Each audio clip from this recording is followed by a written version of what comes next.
안녕하세요. 한국콘텐츠진흥원 미래정책팀장 송진입니다.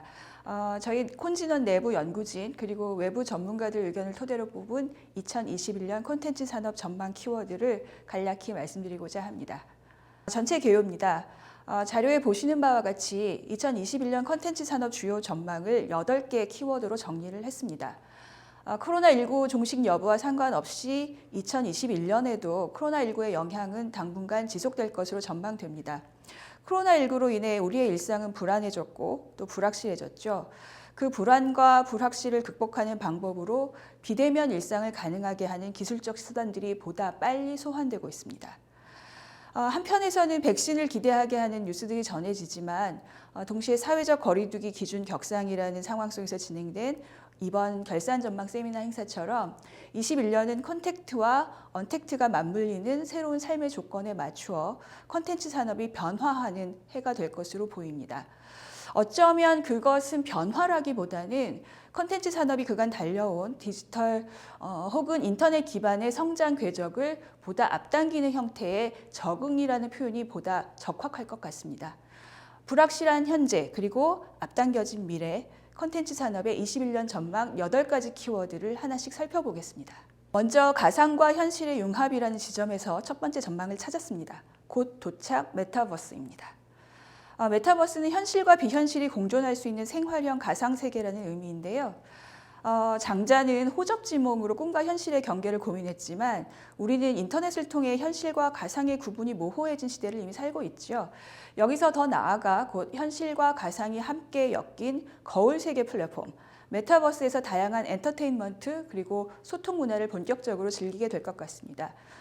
콘텐츠 분야에서는 미국의 래퍼인 트래비스 스캇이 온라인 슈팅 게임인 포트나이트에서 성공적인 공연을 가지면서 메타버스 콘텐츠의 가능성을 보여준 바 있습니다. 앞으로 가상 공간에서 이루어지는 메타버스 콘텐츠가 보다 다양한 플랫폼 그리고 보다 다양한 형식으로 시도될 것으로 전망됩니다. 특히 가상과 현실이 상호작용하는 데 있어서 아바타가 굉장히 주요한 수단인데요. 최근 등장하는 아바타는 증강현실과 인공지능 기술을 활용하면서 기존과 다른 새로운 콘텐츠 모델을 창출할 수 있을 것으로 전망되고 있습니다. 얼마 전에 데뷔한 걸그룹은 실제 가수와 그 아바타가 교감하면서 현실과 가상을 오간다는 컨셉을 제시했죠. 이 경우 아바타를 통해서 시공간의 물리적 제약을 극복할 수 있고 다양한 장르와의 융합을 통해서 스토리텔링을 보다 풍부하게 할 수 있을 것으로 보입니다.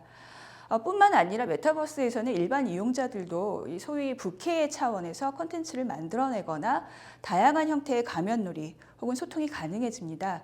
이 때문에 메타버스는 소셜 네트워크와 연계된 차세대 융합형 콘텐츠의 새로운 모델이 될 수 있을 것으로 예견됩니다. 가깝지도 그렇다고 멀지도 않은 사람들과의 관계를 원하는 우리의 마음이 실제와 가상을 조화시킨 메타버스 세상을 조금 더 빨리 오도록 만들었다고 생각을 합니다. 이러한 사람들의 마음을 읽는 새로운 포맷과 즐거움을 누가 먼저 찾아낼 수 있느냐, 곧 도착할 콘텐츠 놀이터로서의 새로운 세상이 기대되는 이유입니다. 다음으로는 콘텐츠 산업에서 이루어지고 있는 확장과 연결의 재편 움직임과 관련된 2가지 키워드를 찾았습니다. 먼저 IP엔 끝이 없다입니다. 그간 콘텐츠 IP의 전형적인 확장 방식은 실패 위험을 낮추는 데 주요한 목적을 두고 성공을 거둔 원천 콘텐츠를 부가 콘텐츠로 확장하는 것이었죠. 그래서 웹툰, 웹소설처럼 비교적 낮은 비용으로 대중적 인기를 확인할 수 있는 콘텐츠를 고비용이 소요되지만 성공의 파급력이 높은 영상 콘텐츠로 확장하는 형태가 가장 일반적인 방식이었습니다. 하지만 이러한 IP 확장 방식이 앞으로 좀 더 다양한 형태로 나타날 것으로 전망합니다. 웹툰의 애니메이션화, 드라마나 애니메이션의 게임화, 게임의 영화화처럼 IP 확장 장르가 다양화될 뿐만 아니라 이전에는 잘 시도되지 않았던 방향으로 IP가 확장되는 사례가 늘어날 것으로 보입니다. 관련해서 이전에 비해 리스크 테이킹이 좀 더 과감해지는 경향, 그리고 IP를 보유한 사업자가 단순히 판권을 판매하는 형식뿐만 아니라 스스로 장르 확대 움직임을 보이는 경향도 강화되고 있다는 것을 주목할 필요가 있겠습니다. 바로 이 지점은 기획 단계부터 세계관을 구축한 트랜스미디어 스토리텔링이 보다 확대될 것으로 예상되는 것과 연결됩니다. 특히 웹툰이나 아이돌 IP를 중심으로 주로 시도가 많아질 것으로 보이는데요. 저희가 스토리를 읽고 태어난 아이돌이라고 이름을 붙인 것처럼 아이돌 IP는 종전처럼 단순히 아이돌을 활용한 웹 콘텐츠 제작이나 굿즈 상품을 판매하는 데서 더 나아가서 기획 단계에서 구축된 세계관 속에서 웹툰, 웹소설, 캐릭터, 아바타, 영화, 드라마, 그리고 다큐멘터리, 시리즈 앨범 등에 이르기까지 다양한 콘텐츠가 상호 간에 연결되는 구조를 만들 것으로 보입니다. 이러한 IP 확장이 이루어지는 데는 실질적으로 이용자, 즉 팬덤이 굉장히 핵심적인 변수가 되는데요.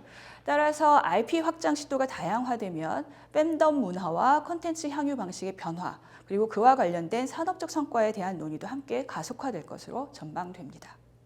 다음 키워드는 동상이몽, 이상동몽 합종연횡입니다. 콘텐츠 산업의 경쟁 구도는 어떻게 변화하고 있을까요? 코로나19 기간 동안 주로 이동 시간에 듣던 음악 소비가 감소하고 집에서 주로 이용하는 방송 영상 소비가 늘어났습니다. 또 PC 게임을 거실 TV로 연동하면서 하나의 스크린에서 서로 다른 장르 콘텐츠가 경쟁하는 경향도 강화되었습니다.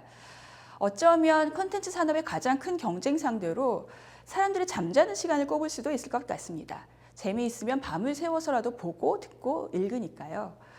이렇게 한정되어 있는 이용자의 시간과 관심을 두고 콘텐츠 분야의 경쟁이 장르를 넘고 플랫폼을 넘고 나아가 콘텐츠가 아닌 다양한 서비스로도 확대되고 있습니다. 이에 대한 대응으로 사업자들은 경계가 없는 다양한 연결과 협업을 강화할 것으로 보입니다. 여기에서 이루어지는 합종연횡은 단순히 좁은 시장에서의 생존을 넘어서 서비스를 확장하고 또 고도화하기 위한 연결과 협업에 보다 방점이 찍힐 것으로 보입니다. 대표적인 몇 가지를 요약해 보았습니다. 먼저 디즈니 플러스나 스포티파이 같은 글로벌 플레이어가 내년에 새롭게 국내에 진입할 것으로 전망되면서 수년간 계속되어 온 플랫폼 전쟁은 또 다른 형태로 가속화될 것으로 보입니다.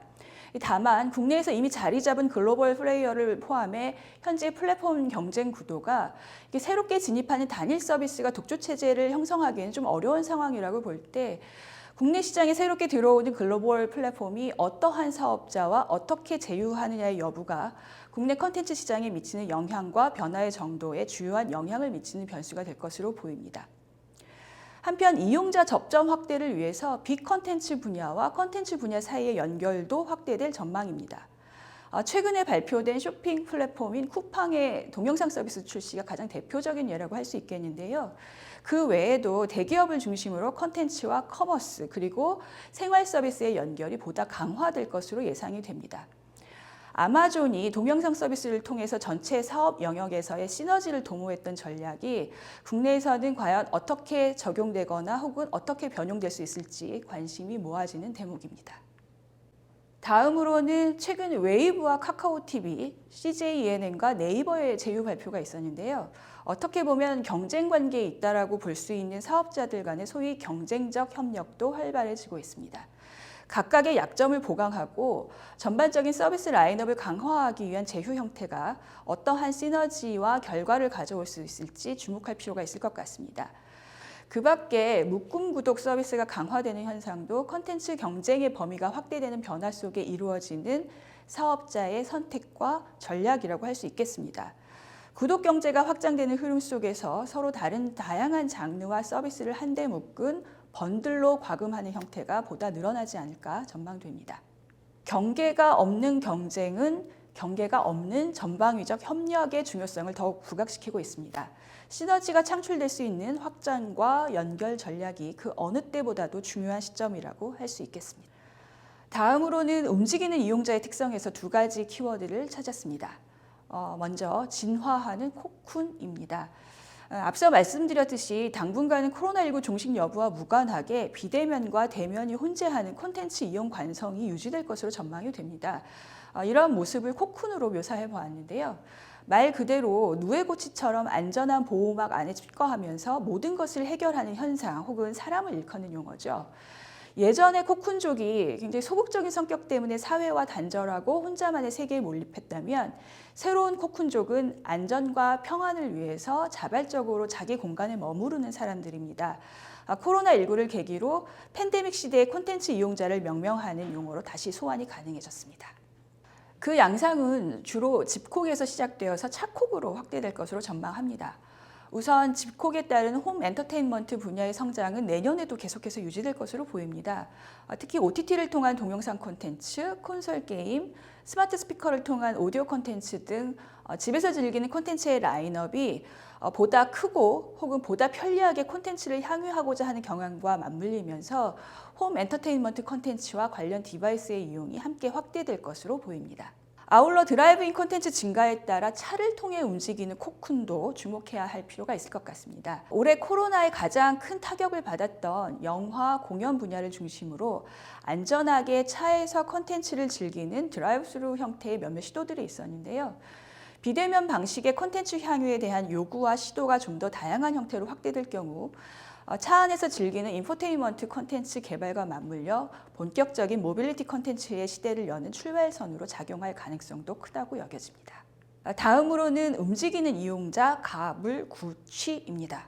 무슨 말인지 당황하셨나요? 이용자들의 적극적이고 능동적인 이용 행태 중에서 최근에 특징적으로 두드러지는 양상은 크라우드 펀딩이나 저작권 구매처럼 재원과 관련된 경제적인 참여, 그리고 콘텐츠를 통해 다양성이나 사회적 포용을 강조하는 자기 표현의 확대가 강화되고 있다는 점일 겁니다.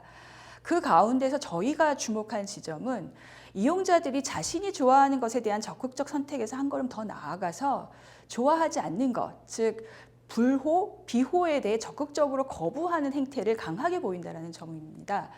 특히 Z세대를 중심으로 이러한 경향이 두드러진다는 점에서 가치관과 불일치하면 구독 취소합니다를 그들의 스타일에 맞추어 가불구취라는 줄임말로 붙여보았습니다. Z세대는 구속받는 결속은 굉장히 부담스러워하지만 느슨한 연대의 사회적 네트워크에 대한 열망은 오히려 큰 세대로 보입니다.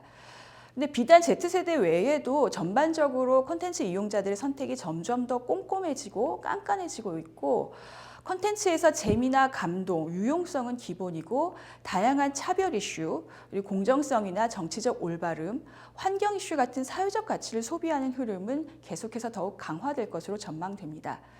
자신이 보는 콘텐츠가 자신을 표현한다는 가치 소비의 맥락에서 이용자들이 자신의 소신과 가치관에 맞지 않는 콘텐츠를 적극적으로 거부하고 불매하는 행태에 주목해 볼 필요가 있을 것 같습니다. 이용자는 언제든 움직일 준비가 되어 있습니다.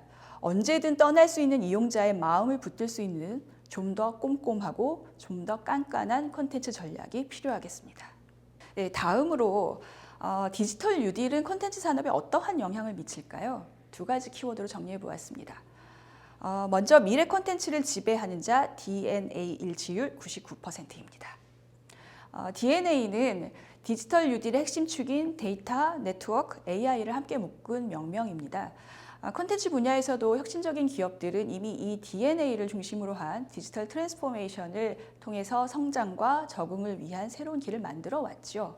사실 스트리밍화, 원격화, 가상화, 개인화 이 모든 현상들이 그 길을 통해 나타나는 콘텐츠의 변화이고 또 앞서 살펴본 내용에서 발견할 수 있듯 코로나19 팬데믹 극복과 새로운 도약의 모멘텀을 형성하기 위해 그 도입과 발전 속도가 더욱 빨라지고 있는 상황이라고 할 수 있겠습니다. PwC에 의하면 올해는 전 세계 온라인 동영상 서비스 SVOD 수익이 박스오피스를 추월하는 원년입니다. 코로나19로 인한 예외적인 상황이 아니라 2024년이 되면 그 격차는 2배에 이를 것으로 전망하고 있습니다. 말 그대로 인터넷 퍼스트의 콘텐츠 산업이 본격화되었다는 것을 단편적으로 상징하는 자료라고 할 수 있겠습니다. 네트워크 부분은 이처럼 동영상 서비스뿐만 아니라 상호작용적인 온라인 공연, 그리고 라이브 커머스, 클라우드 게임이나 실감형 콘텐츠 같이 다양한 인터넷 기반의 콘텐츠를 뒷받침하는 초고속, 초지연, 초다연결 기반을 점점 더 강화하고 있습니다. 또한 데이터와 AI가 가속화시킬 콘텐츠 제작과 유통의 변화, 그리고 초개인화 현상도 주목해야 할 것입니다. 집적된 데이터와 AI를 활용한 콘텐츠 창작과 실현 사례가 증가할 것이고 개인에 최적화된 콘텐츠를 제공하는 서비스와 큐레이션의 정교성도 강화될 것입니다. 또한 이에 맞춘 수익 모델이나 비즈니스 전략도 가시화될 전망입니다. 가령 이용자의 데이터와 직접 연결될 수 있는 구독형 서비스의 확대, 그리고 맞춤형 광고의 확대가 그 대표적인 사례라고 할 수 있겠습니다. 가령 지금까지 불특정 다수인 공중에게 광고를 하던 지상파 방송도 통신사업자와의 협력을 통해서 가구별 라이프 스타일을 분석한 데이터로 어드레서블 광고를 도입할 예정이라는 것은 이러한 맥락에서 굉장히 시사하는 바가 큽니다. 특히나 콘텐츠 분야의 데이터를 선점하기 위한 경쟁은 보다 치열해질 것입니다. 앞서 가불구취에서도 말씀 나누었듯이 콘텐츠 이용은 그 사람을 가장 잘 보여주는 가장 중요한 데이터니까요. 이 때문에 단말이나 스크린뿐만 아니라 콘텐츠 단위로 수용자를 분석하려는 움직임도 강화될 것입니다. 이러한 상황 속에서 우려되는 부작용이 있습니다. 가령 막대한 자본, 기술, 인프라를 소유한 글로벌 대기업 혹은 플랫폼의 우위에 따른 양극화 문제도 있을 수 있겠고요. 그리고 국가, 기업, 개인, 여러 차원의 데이터 주권 문제도 있을 수 있겠습니다. 그리고 가짜 콘텐츠에 대한 문제도 있겠습니다. 이러한 고민을 본격화해야 될 시점이라고 여겨집니다. 연결되는 맥락에서 다음 키워드는 코로나19 시대 콘텐츠인으로 살아남기입니다. 콘텐츠 분야의 디지털 혁신은 궁극적으로 종사자에게도 영향을 미치게 될 텐데요. 코로나19 이후에도 재택이나 원격 근무가 새로운 뉴 노멀이 될 것으로 전망되고 있는 상황에서 예컨대 게임 엔진을 활용한 영상 제작 분야 비대면 제작 시스템 같은 그런 콘텐츠 분야의 비대면 디지털 전환도 보다 가속화될 전망입니다. 이런 디지털 전환에 맞는 인력 재배치나 기술 격차를 줄이기 위한 재교육 필요성에 대한 인식과 그에 따른 움직임이 보다 활발해질 것으로 보입니다. 콘텐츠 분야에서 디지털 전환에 따라 부상하는 직무는 데이터 분석과 그에 따른 수익 관리 분야, 혹은 정보 보안이나 개인정보 관련 업무 등을 대표적인 사례로 제시할 수 있을 것 같습니다. 한편 콘텐츠 분야의 디지털 전환은 동시에 콘텐츠 산업 일자리에 타격을 주고 불안전 노동을 확대시킬 우려도 큽니다. 앞서 결산에서 살펴본 것처럼 코로나19에 따라 고용이 다소 감소할 가능성이 높은 것으로 나타났는데요. 이러한 고용 위기는 디지털 전환으로 더욱 심화될 가능성이 커 보입니다. 이와 관련해서 좋은 일자리를 만들기 위한 콘텐츠 분야의 고용 혹은 노동 환경 개선에 대한 노력도 보다 강화될 것으로 전망합니다. 특히 내년 7월부터는 5인 이상 사업체에도 주 52시간 근로제가 전면 적용이 됩니다. 장시간 근로 관행을 가진 분야의 제작 구조 변화, 그리고 표준계약서 정비, 탄력 근로제나 유연 근로제 정비 같은 다양한 제도 개선이 모색되리라 생각이 됩니다. 또한 이번 달부터 시작되는 예술인 고용보험 확대 적용처럼 문화 콘텐츠 분야 고용 안전망을 보다 강화하기 위한 노력과 사회적 논의도 함께 이루어질 것으로 전망합니다. 디지털 뉴딜은 기술 자체가 아닌 사람과 사회를 위한 기술이어야 할 겁니다. 인간의 감성과 창의력이 기반이 된 콘텐츠의 혁신 동력이 될 수 있는 DNA로 발전하길 기대합니다. 아울러 콘텐츠 기업과 창의 인력이 그 과정의 변화에 잘 대비할 수 있어야 하겠습니다. 마지막 키워드는 한류, 또 다른 1인치의 장벽을 넘어라입니다. 올해 기생충과 BTS를 필두로 글로벌 콘텐츠 산업 속에서 한국 콘텐츠는 이제 하나의 주요한 줄기를 형성하고 있다고 보여집니다. 봉준호 감독의 표현대로 한류가 언어와 국경의 1인치를 넘었다면 한류가 지속 가능성을 확보하는 또 다른 1인치를 확장하는 전략이 지금 시점에 주요한 과제로 던져지고 있습니다. 그 첫 걸음으로는 신남방을 포함한 새로운 지역과 그리고 IP를 기반으로 한 새로운 확산 방식에 대한 주목일 것 같습니다. 최근 영내 포괄적 경제 동반자 협정 RCEP의 체결로 정부가 추진하는 신남방 정책이 본격화되리라 전망됩니다. 특히 콘텐츠 분야에서는 아세안 주요국에서 국내 콘텐츠 기업들이 현지 진출이 확대될 여지가 생겼고 그에 따라 동남아 지역에서 한류 콘텐츠가 보다 많이 사랑받는 데도 기여할 것으로 기대합니다. 또한 가장 큰 시장 중 하나임에도 그간 문화적 장벽이 높았던 인도 같은 시장에서 글로벌 OTT를 통한 한류 콘텐츠 이용이 늘어났다는 것은 한류 콘텐츠가 확산의 범위를 넓혀갈 수 있는 중요한 단서를 보여주고 있습니다. 동시에 한류의 혼종적 변화에 대한 다양한 논의도 확대될 것으로 전망합니다. 한류와 관련된 제작 주체, 퍼포먼스의 주체, IP 권리 주체 등을 중심으로 한류 콘텐츠의 형식, 내용, 특성 등에 대한 논의가 심화될 것으로 보입니다. 근데 이것은 단순히 개념적인 논란이라기보다는 한류가 가지는 문화적인 정체성 그리고 산업적인 이해와 맞물려 있다는 점에서 바람직한 한류의 진화 방향을 잡는 주요한 논의로 확대될 필요가 있다고 생각합니다. 같은 맥락에서 우리나라 콘텐츠와 플랫폼의 동반 성장, 그리고 글로벌 시장에서의 새로운 콘텐츠 유통 창구나 유통 방식의 확대, 한류 콘텐츠의 저작권 보호, 그리고 AI를 통한 실시간 번역처럼 언어 장벽을 완화시킬 수 있는 수단들, 그리고 해외 비즈니스 지원 등 신한류 성과 확산을 위한 다각도의 전략과 노력이 함께 이루어질 것으로 생각합니다. 새로운 지역 그리고 새로운 유통 방식을 중심으로 한류의 가능성을 보다 지속 가능한 것으로 다져기기 위한 확산 전략이 모색될 것으로 전망합니다. 결론을 맺겠습니다. 2021년 콘텐츠 산업의 코로나19의 영향은 일정 부분 계속 지속될 것으로 보입니다만 중장기적으로는 다시 성장세로 회복할 것으로 기대를 합니다. 여러 어려움이 있겠지만 변화된 그리고 다양한 콘텐츠에 대한 수요가 계속되고 있고 그러한 요구에 맞추어 콘텐츠 산업계는 오늘 살펴본 전망처럼 계속 도전하고 새로운 가능성을 찾아낼 것이기 때문입니다. 가장 정확한 전망은 의지와 실천이라고 합니다. 새롭게 시작되는 2021년 의지와 실천으로 새롭게 도약하는 콘텐츠 산업을 기대합니다. 감사합니다.